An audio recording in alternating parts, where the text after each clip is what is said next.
One of the nurses, whose name was Melinda, decided to take action and find this precious baby's mother. After all, how could someone be so heartless and leave her own child? After a long time searching, Melinda finally found her house. She desperately wanted to know her reason. The neighbor told Melinda that she was inside, yet nobody opened the door when she knocked. Eventually, Melinda decided to take a risk and broke into the house through an open window. She wasn't responsible for her actions, as she was sick to know the truth. When she entered the house, Melinda faced the mother of the abandoned child. She was furious when suddenly she heard, "I'm so glad you came. Please, help me." Melinda Miller was a 25-year-old girl from Georgia. She was a beautiful brunette with brown eyes and a nice smile. Her dream was to help people, and now it had finally come true.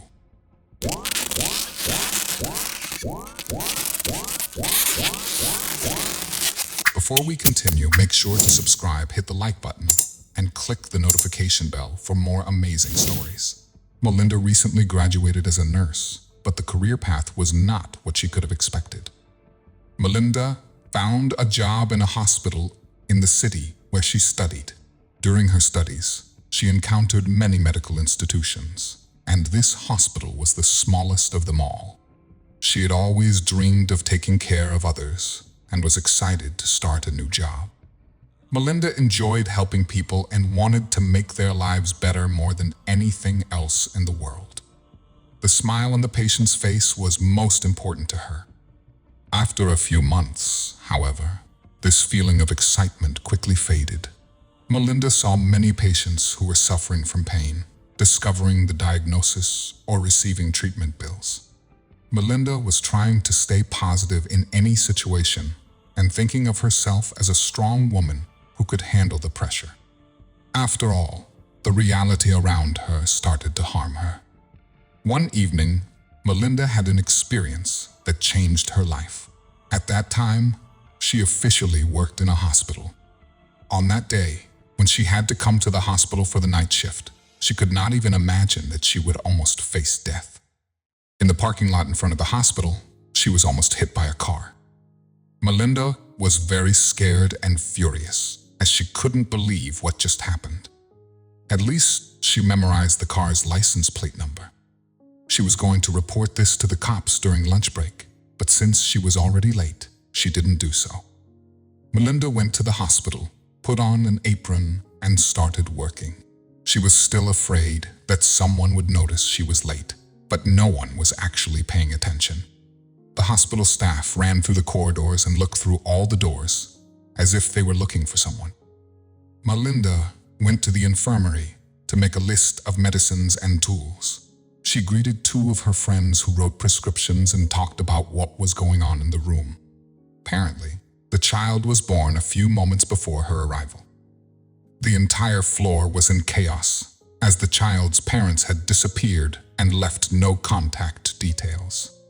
Security personnel reviewed the camera footage, but did not notice anything unusual.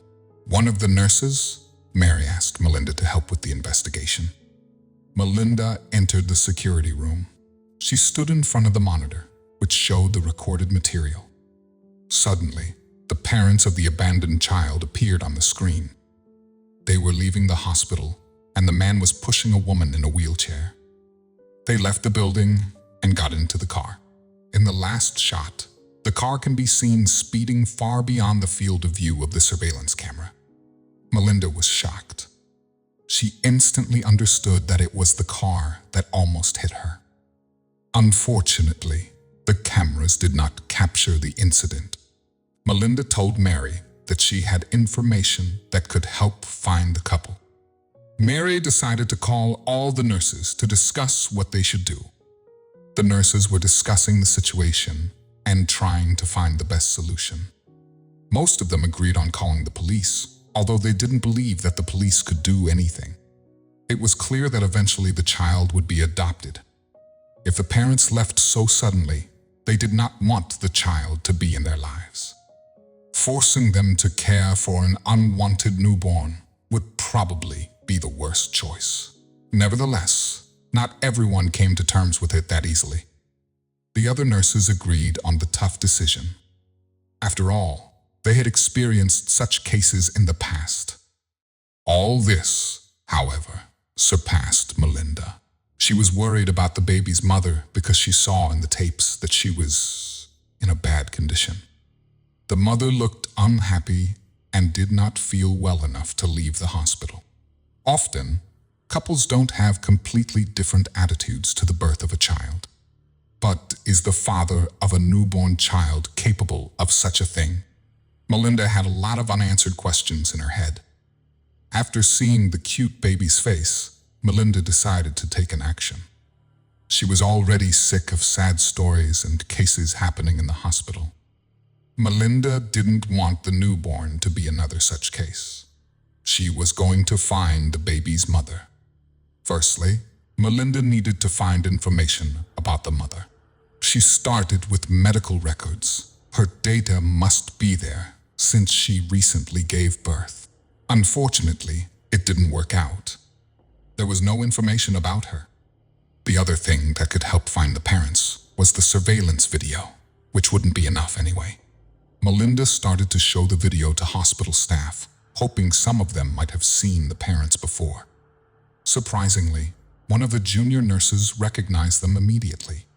The child's mother came to the hospital often, and this nurse was her caretaker. Thus, the two women spent hours talking together. The woman always came alone to visits, so the nurse thought she would be a single mom. She was surprised to find a man with her that day.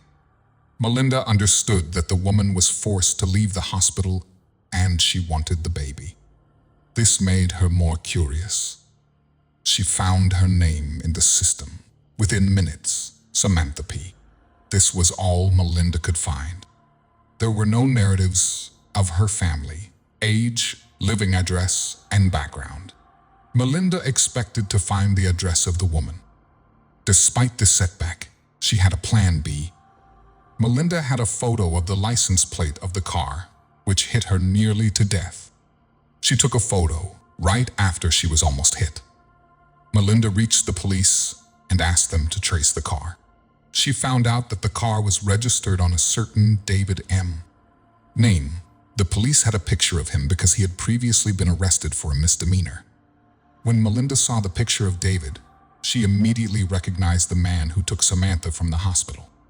She couldn't find anything about Samantha herself, but instead, she had her home address. Melinda felt she was close to uncovering the truth and doing something good for the abandoned child. She decided to go to the address she found the next day, but had some concerns about going there alone. She was afraid of David, as he had a criminal past before. She asked for help from her boyfriend, who was a seasoned judoka, and she would feel safe with him. Arriving at the address the next day, they saw the house in disrepair. The paint was peeling off the walls, and the weeds in the yard were knee-deep. There was no car in the driveway, so the couple became worried that no one was home. They knocked several times, but nobody opened the door. As they were about to leave, they heard the scream of a neighbor from the window of their house. The neighbor told them that someone was surely at home. She had seen them entering the house in the morning. The neighbor saw David bring Samantha home, who looked overwhelmed. She seemed unable to walk by herself. Melinda wanted to call the police to help her get to the house, but there was a good opportunity to break into the house through an open window. This was a perfect chance for Melinda to talk to Samantha without David. She asked the boy for help. The boy lifted her, and she easily entered the house. Melinda approached the bedroom and saw Samantha crying in her bed. She calmly sat down next to her and said, "Hello, I'm Melinda. I want to talk to you. I work at the hospital." Samantha stopped crying and looked at her. She told all the story to Melinda. Evidently, she never wanted to abandon the child, but David resisted and made her choose between him and the baby. Samantha felt she couldn't live without David. She had been distraught from the moment they left the hospital. Melinda and her boyfriend offered to take Samantha back to the hospital before David's return. Samantha hesitated for a moment, but that was all she wanted. She couldn't live without her baby. Samantha wrote a letter to David telling him that she was leaving him. She returned to the hospital to take her baby. The hospital did everything to ensure that Samantha and the baby were cared for in the best possible way. David called Samantha while she was still in the hospital. He wasn't expecting that she had chosen the child over him, but he was not going to change anything.